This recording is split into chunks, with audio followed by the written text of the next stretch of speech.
I welcome you on the behalf of Rasa International School. I hope you all are doing good and safe at home. Today in this video, we are going to continue our chapter number 4 of class 5th, which is the nervous system. In this video, we are going to cover following topics about sense organs, eyes and ears, which is from your book page number 48 to page number 49. Let's start with book page number 48, sense organs. We have 5 sense organs: eyes, ears, nose, tongue and skin. हमारी कितनी sense organs हैं? 5 sense organs हैं हमारी, जिसमें eyes, years, knows, टंग और skin आती है. They help us to sense our surrounding. ये किस में हेल्प करती हैं? ये हमारे आसपास की सराउंडिंग को सेंस करने में हेल्प करती हैं.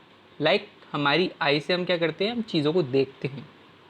हमारी ईयर्स के थ्रू हम कोई भी जो घटना हो रही है हमारे आसपास उसे हम सुन सकते हैं. हमारी नोज़ के थ्रू हम कोई भी चीज़ स्मेल कर सकते हैं, कोई भी फ्रेगरेंस स्मेल कर सकते हैं या कोई भी स्मेल जो होती है उसे हम स्मेल कर सकते हैं. हम टंग के थ्रू चीज़ें टेस्ट कर सकते हैं और स्किन के थ्रू चीज़ें फील कर सकते हैं. Alright, so first of all हम देख लेते हैं अपनी आइज़ के बारे में कि आइज़ क्या होती है. Eyes give us the sense of vision. Eyes क्या करती हैं? हमें सेंस ऑफ विजन देखनी है, मतलब देखने की क्षमता. कुछ भी दिखाने में हमारी आइज़ हेल्पफुल रहती हैं. They help us to see the world around us. ये किस में हेल्पफुल होती है? हमारे आसपास की जितनी भी दुनिया है हमें कौन दिखाते हैं? हमारी आइज़ दिखाती हैं. Each eye consist of an eye ball which is located in a hollow cavity of the skull called orbit. हमारी जो आईबॉल होती है वो कहाँ होती है? वो लोकेट होती है एक हॉलो कैविटी के अंदर. हमारे स्कल के अंदर एक हॉलो कैविटी होती है, खोखली कैविटी होती है. उसके अंदर हमारी ये आईबॉल होती है जिसे हम कहते हैं ऑर्बिट. क्या कहते हैं? जिसे हम कहते हैं orbit.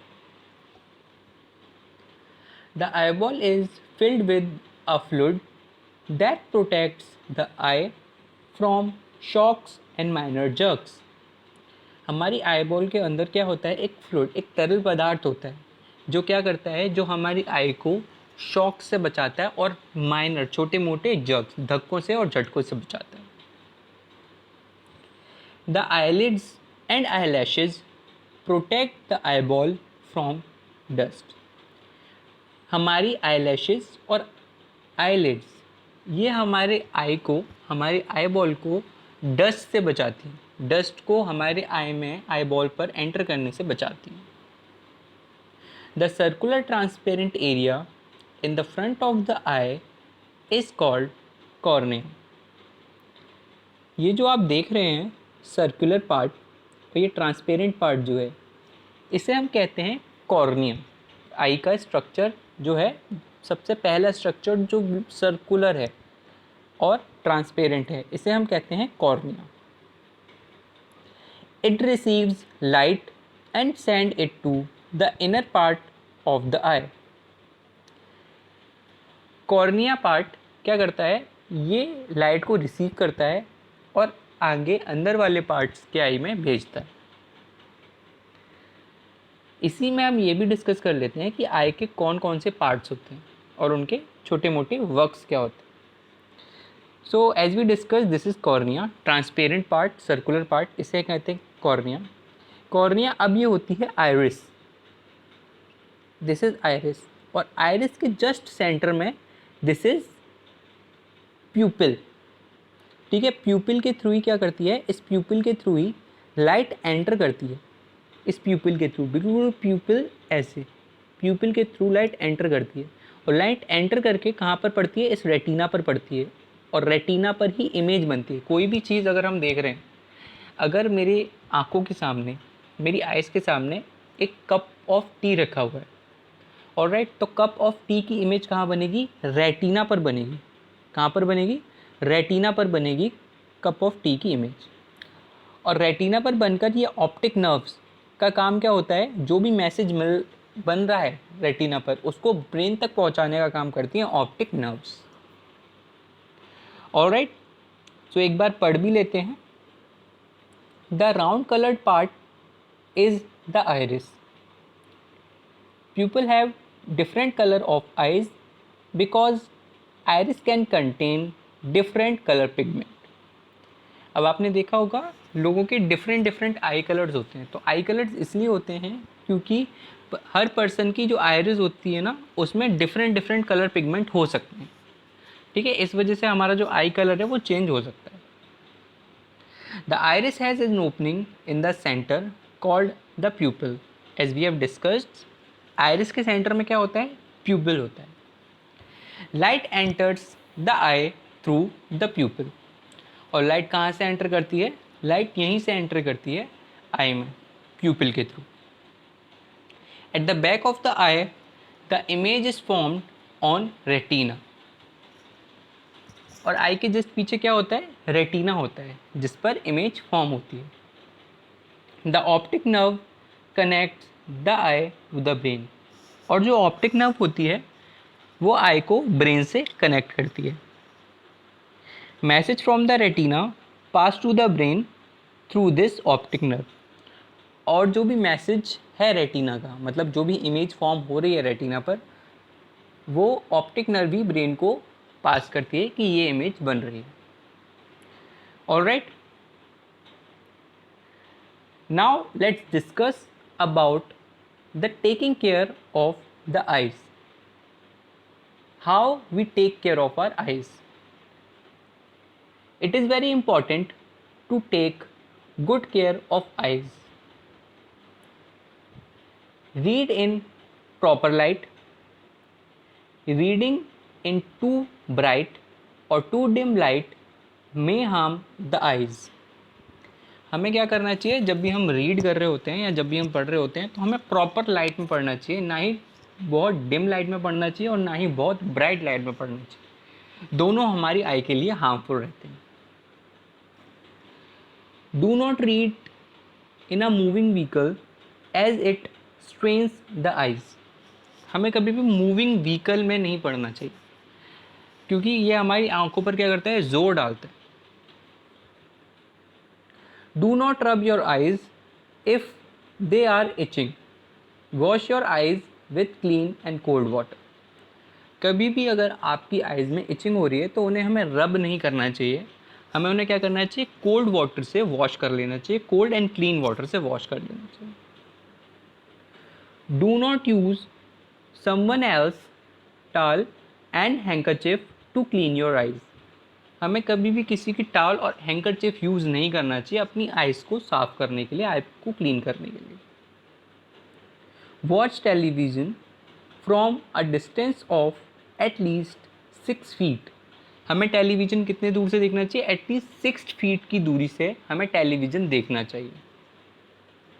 Do not play games on computers, mobile phones और other gadgets for a long duration of time. हमें ज़्यादा लंबे समय तक कंप्यूटर पर, मोबाइल फ़ोन्स पर या किसी और इलेक्ट्रॉनिक गैजेट पर गेम्स नहीं खेलने चाहिए, बिकॉज इससे क्या होता है? हमारी आइज़ को ख़राब होने का खतरा रहता है। आइज़ के बाद अब हम डिस्कस कर लेते हैं about years. Years give us the sense of hearing. Year क्या करते हैं? हमें देते हैं सेंस ऑफ हेयरिंग, मतलब सुनने की क्षमता देते हैं। हमारे आसपास जो भी हो रहा है वो हम अपने ईयर्स के थ्रू हम सुन सकते हैं। The human ear has 3 main parts: outer ear, middle ear and inner ear. Human ear के 3 मेन पार्ट्स होते हैं। 3 मेन पार्ट्स में आउटर ईयर, मिडल ईयर और इनर ईयर आते हैं। The part of the ear we can see and touch is the outer ear और pinna. जो part year का हम देख सकते हैं और टच कर सकते हैं उसे हम कहते हैं आउटर ईयर, ठीक है, outer part of the ear कहते हैं उसे। Sound enters the outer ear and then passes into the middle ear. Sound किससे एंटर करती है? साउंड आउटर ईयर के थ्रू एंटर करती है और फिर कहाँ भेजी जाती है? वो पास की जाती है मिडल ईयर, बीच वाले ईयर में वो पास की जाती है। The middle year has the year drums. और मिडल ईयर्स में क्या प्रेजेंट होते हैं? ईयर ड्रम्स प्रेजेंट होते हैं। When sound passes through the eardrum, it start vibrating. जब कोई भी साउंड हमारे मिडिल ईयर में ईयर ड्रम पर पड़ती है तो ईयर ड्रम क्या करने लगता है? ईयर ड्रम वाइब्रेट करने लगता है। The vibration pass along 3 tiny bones in the middle ear which are connected to the eardrum. अब जो भी वाइब्रेशन होते हैं वो कहाँ आ जाते हैं?